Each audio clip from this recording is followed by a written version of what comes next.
All right. Okay, Welcome back to go another for it. episode of Convos.dev, where two friends talk about development, life, and everything in between. I'm Jess, Hey, and I'm Chris. and today we're going to be talking about work-life balance. Chris and I have both been incredibly busy. We take on a lot of projects and like to do a lot of things. And we've both developed our own strategies and philosophies for work-life balance that we want to talk about. So, Chris, I'm going to let you kind of just kick it off because I know we've got a lot of things that we want to say.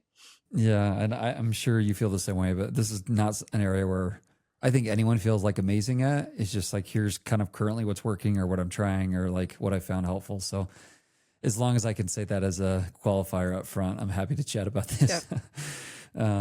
Yeah, yeah, I found it's really helpful for me to do like daily shutdowns and then reviews. So I'm going to talk about that just for a second. So like at the end of every day, I actually plan for the next day. Because when you wake up, at least for me, like I'm ready to go right away. And if I spend the first 20 or 30 minutes planning that day, like it just zaps the energy out of me and I'm ready to just go. So I try to shut down the previous day by planning the next day. And that both helps me like actually stop working. And then Yep. when I'm ready to work, pick it up quickly. So that's one huge thing. And then reviews have been really, really important for me. So I try to do weekly reviews and then monthly reviews. And I have what's called Chris's planning day once a quarter, which I don't always get to. But the reviews are really important for me because they allow me to kind of pick up anything that I've Hmm. dropped. I use an app called OmniFocus where I can actually set different projects to review on a different sequence. So most of the time I set those weekly, but sometimes I'll set them monthly. And basically all it means is that I can go through like with my iPad and just sit there and look at an entire project at once and say like, okay, is there anything here that I'm like majorly behind on or Hmm. forgot about? So I can literally go through my entire system of hundreds and hundreds of tasks in like 15 minutes because I just quickly can kind of process through them. And all I'm trying to see is there anything that I totally dropped this last week or that I really need to prioritize next week? So it's more like a mental clarity thing of just like, you know how you always have that nagging feeling Yep. like, oh no, I've forgotten something. So that's what it really helps with. And then the monthly reviews are more like, am I hitting major goals that I'm trying to hit? And like, do I need to adjust the way I'm spending my time? Whereas the weekly reviews are more like, am I dropping the ball? So those are a few ideas. And then I can talk about Chris's planning day later. But Dang. those habits have been super, super helpful for me. Okay, I think we operate slightly similarly and slightly differently. So, Okay. um, on a scale of like, because I like to do scales, you know that. On a scale of one being like a loose scrabble of like notes, like very messy, and 10 being like Jira or something, you know? I think I fall at Mm, like a 3 to 4, and then maybe recently a 5. I'm very much of a loose note taker. You probably okay. strike me as like a 6 or 7, maybe 8 with this, like, but like more, you know. Is that like a No, no, judgmental no, no. thing Like you're it's throwing at me right it's just now, or a just different working style. like, okay? so I used to have just like a Notion thing with just literally a list of to dos, like a loose, and it was like just not started, doing today, and then done. That's it. 3 rows. That's it. And I would just move Yeah. things over. And very recently, I noticed that similar to what you're saying is like you like to do that review at the end of the day to know that when you're done with work and what you're preparing for the next day. And I noticed I would just be like, I have so many things in my not started list, and I would just feel very stressed. And so I Mm, would keep trying to extend my day to try to get as much done before the next day. And so now I've slightly trimmed it up so that I have 6 more rows, so once for each day essentially. Monday, Tuesday, Wednesday, Thursday, Friday, Saturday, Sunday. okay. And it just helps me, so I still have a very loose not started list. It's just very loose. It's only categorized as work and personal. Those are the only two things. And then I just move things from each day as needed so I can plan out my week. And that's it. For high level things, I guess it all lives in my mind, but not my task list. And I just do a weekly basis of things I need to do. Everything I need to do is in my not started. And when I say everything, I mean I live and die by my to-do list. So like Yeah. there are things in my to-do list. Like I'm looking at it now that says like reply to my friend's message. Like Yeah. literally that's it. Like because I need that serotonin boost of like moving it over. So if it's not on my to-do list, I'm not doing it. That's my rule. So I put the most minute So thing. you're the person who writes it on after you do Yeah, it, just just so you like can move check it it off, over. right? Yeah. Yeah. Okay. Um, Well, I mean, the real key is like you want it to be as complex as it needs to be, and not adopt more yeah. complex. Like it cannot be any more complex than it needs to be. And I think that's the secret. So it doesn't really matter if it's complex or not. The key is, Yeah. can you trust it? And like to me, the fact that you're saying you live by it tells me you trust it. And so like I'm like, nothing's broken there. You know, like I think for me, when people get overly complex or it's not complex enough, you can't trust your system because it's too complex or it doesn't really hold everything and most of it's in your brain. And you know, like so I think for me, that's the sweet spot. Like just complex enough to where I can really trust it, but not over complex. Yeah, I'm actually curious about this like monthly like larger goal thing because I don't do that, I guess, concretely. I guess it kind of just happens in my mind when I'm like on walks, but I don't have like a day, or something like Yeah. concrete. So I'm actually curious to see how you do that. Yeah. Well, maybe let me start on the day and then I'll move to the month because I think that kind of informs it. And then Yeah. I can talk about Chris's planning day if you want. But yeah, so daily, I think one thing I found really important is like these secret sauce for anyone in any career is can you predictably Yeah. tell how long stuff is going to take you? Because if you can literally do whatever you want because you know this will take me 35 minutes and it takes you 35 minutes. The problem is most of us are really bad at guessing our time. So we'll think it'll take us a half hour and it takes us 2 hours. Well, that's a massive difference. And so I think one thing I found is like I only ever plan 60% of every day. Like that's my goal, like just over half my time. So I try to plan like 4 to 5 hours worth. And obviously that leaves a lot of room for miscalculations. But what it also allows me to do is to very quickly kind of get ahead. And most of this is mental. Like I'm only ever going to get done as much as I was going to get done anyhow. It's more like, how do you feel about that? So if you have a task of 100 things and you get 80 of them done, you're going to feel like a loser. If you have a task of 40 things and you get 80 of them done, you're going to be like, man, I did so well this week. And so I know that's like a dumb brain hack, but it's true. And so I really genuinely try to plan like, what are the 60% of things I have to do today? Like 4 to 5 hours. And then by Friday, my goal is to be totally done with everything for the week. So all Friday is all the Yeah. extra stuff I would do next. And so I'm always, that like really helps me to always feel ahead. So I only ever plan 45 hours every day. And then I have 45 like a hours few every rules. week, Tasks, I right? always plan double the hours, okay, Oh, four four, to two, five. I five was like, hours every damn, what? day. Yeah. Okay. Yeah. And then, so like 60% of my day I plan. And then the rest, I basically jump into the next day's tasks. And so I'm always like half day Yep. ahead is how it feels. Um, but yeah, people, I always plan for 3 times the amount of time if I'm meeting with somebody or spending time with somebody, because I don't want to feel pressure to leave or, people don't stick to a schedule usually unless it's like a hard, fast meeting. And then tasks, I always plan double the time I think it'll take. So that really helps me have margin, which is the thing you need as you move through a week, because stuff will always not go according to plan. And especially I think in our role, like there's so much that can happen. It's really important to have that margin. So that's kind of how I plan every day. And then as far as what I prioritize is more about the Yeah. month thing. But anyhow, that was way too long an explanation, but hopefully that helps understand like how I process a week. I like that. And I think I do kind of the same thing, but I know because also I know that you have had like a past as like contract. You've done like a lot of contracting roles, which I think may impact it because as a Yeah. contractor, you have to tell your employer how many hours and really track that. And I know that when we worked together, you were like, hey, I spent like exactly 4.5 hours on this, which makes sense, right? I've had Yeah. again, my view on this is shifting. I've never like hard and fast tracked like how long it takes me to do something. It's more like um, if I get everything I need to get done in the day, it's good. And if not, I'll time steal from the other thing. So I'll time steal from my Mm. sleep, and then I'll time steal from like sports and TV. That's kind of so I'm more loosey goosey.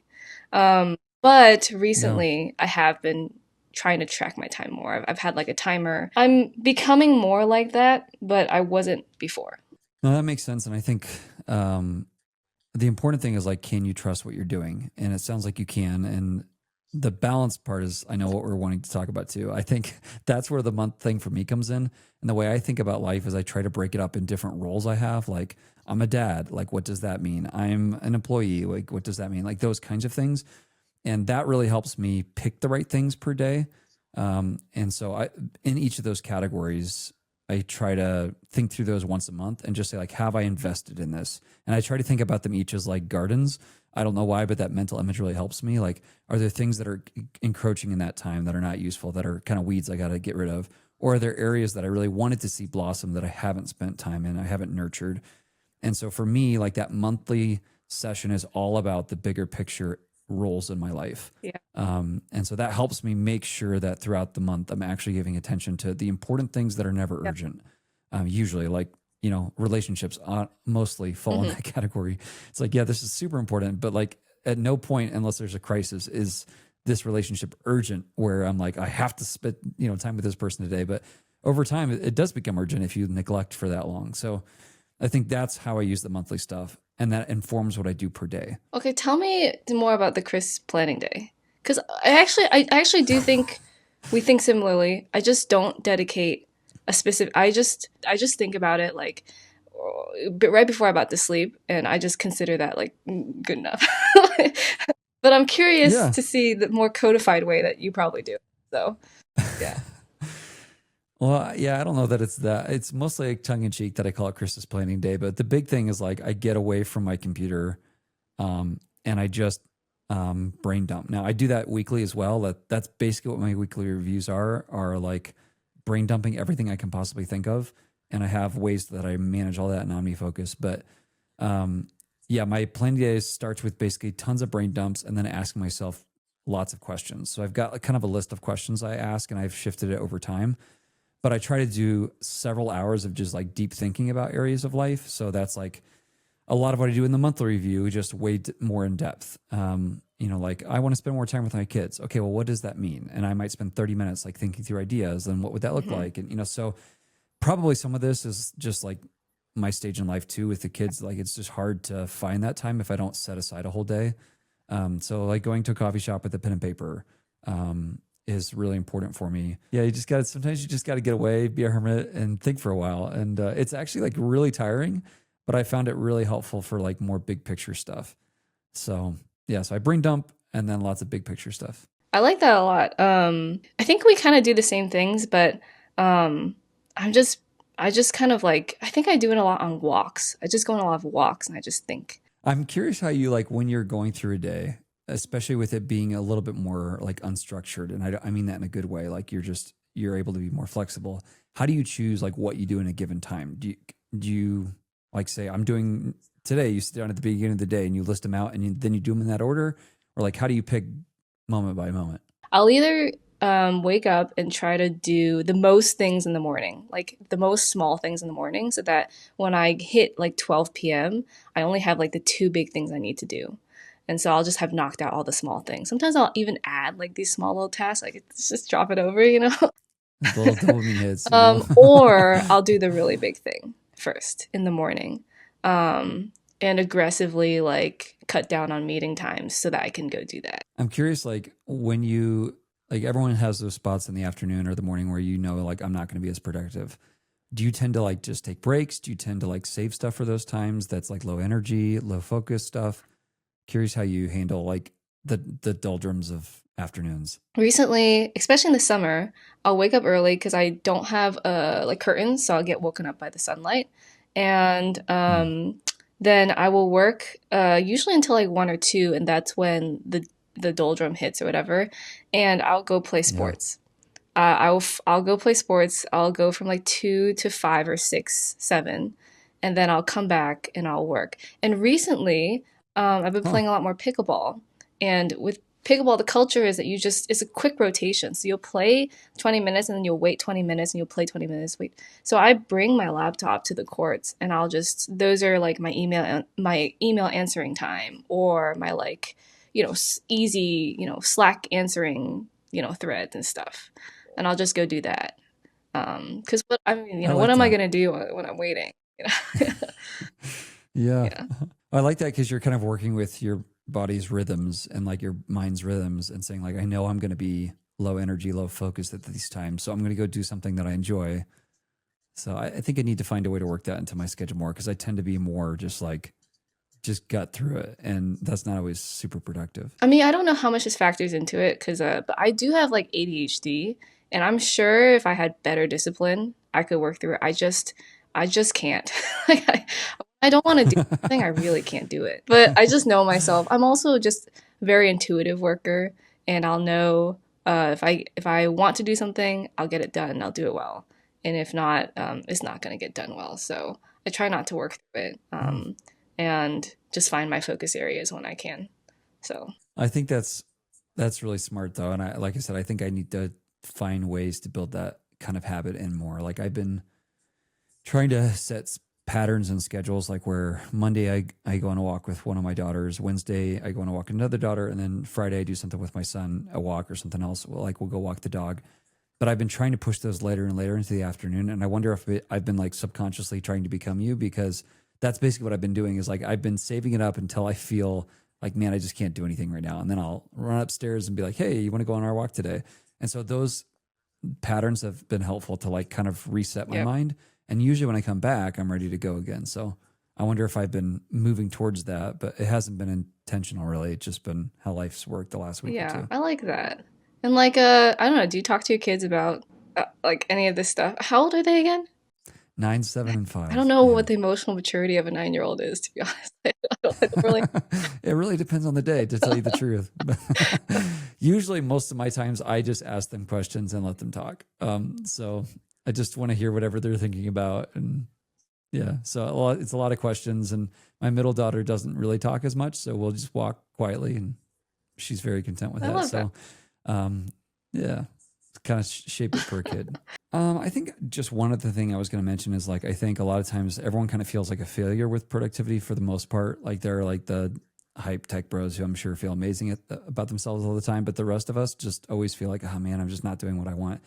But I think one thing that's really helped me is just like to pay attention to patterns over how I feel. Like, are the patterns of life good around these things? And if the patterns are good, it's okay to have even a bad week, or certainly a bad day or a bad afternoon.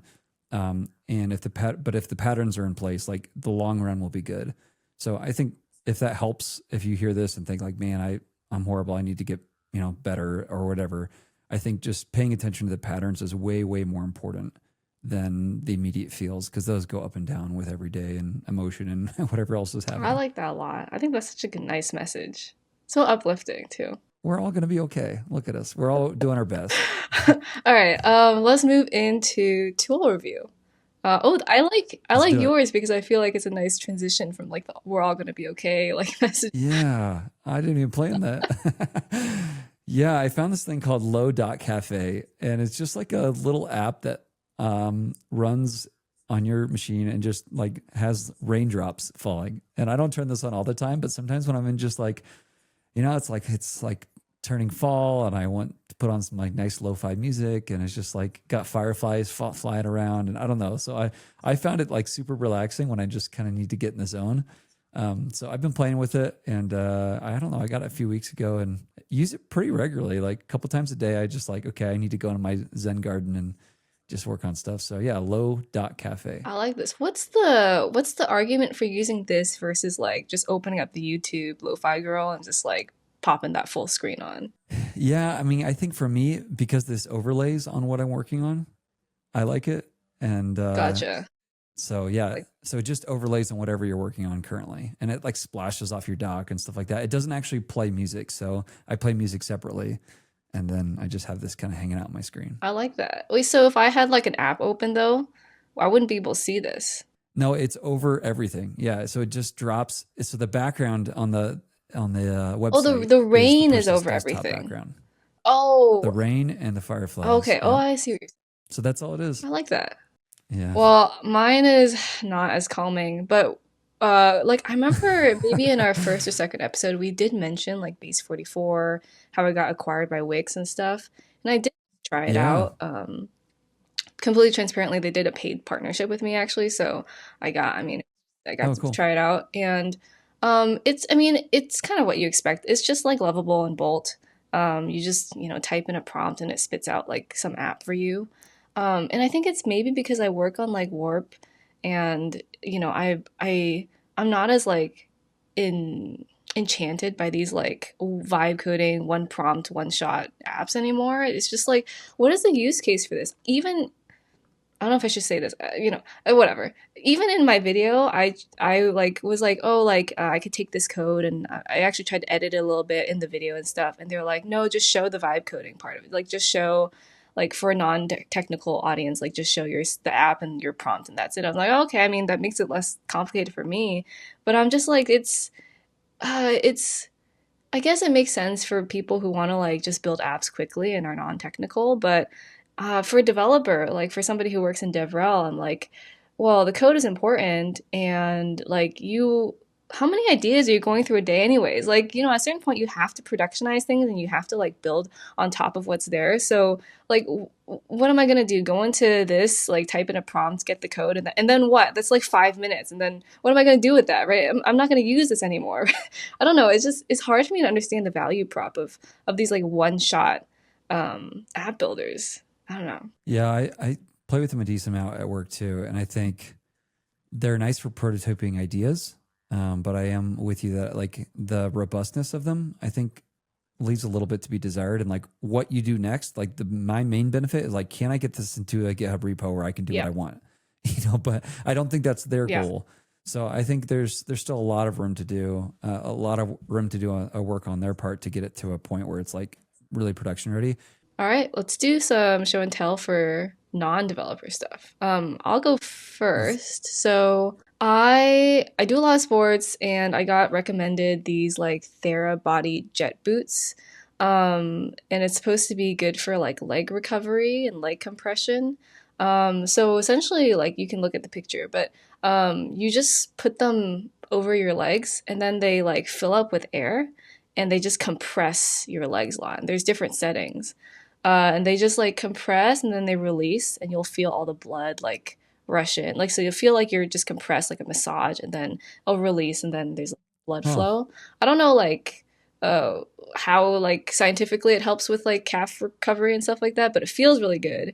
And I have like restless leg syndrome, so it's hard for me to sleep sometimes because of that. And so I'll do this before I sleep. And it really kind of helps me like calm my body down. So they are expensive, but I did buy them there was like a deal going on when I bought them. But it took me a while to make this purchase because I was like, this is quite expensive. But I will say they're pretty worth it. Like they're much better than those like the Theraguns and stuff for me. And I also don't have to actively hold the gun like to my leg. I could just put these on that just like sit there and watch Netflix or something. I think I saw these. I think a YouTuber was talking about them, but yeah, they look super cool. I probably don't do enough active like leg workout stuff for them to be worth it for me, but I could totally see if you were doing a ton like you do, that would be really, really helpful. I'm gonna switch my show and tell to something that's kind of in the same zone. Okay, so I'm gonna grab it. Okay, so I got this like Shakti mat thing. Oh my god. It's got all these spikes on it. And so this is the pillow, and then there's also a full body mat. And you basically lie on this, and it's like a little mini, I don't know, like you get all these little spikes basically in your back and all down your body. And it's super helpful for me for like both just relaxing. Like the first 2 minutes is kind of painful, but you get like a lot of the benefits of like kind of like light acupuncture type style stuff. So anyhow, I found it super helpful. I do it like 20 minutes at a time, usually once a day. It helps me get some thinking time in, which kind of fits with what we were talking about today. And also like you have to kind of push past the first few minutes, and then it becomes really relaxing. And for me, at least, it helps with muscle recovery type stuff, especially like workouts. And then also for whatever reason, it's really helping me sleep at night.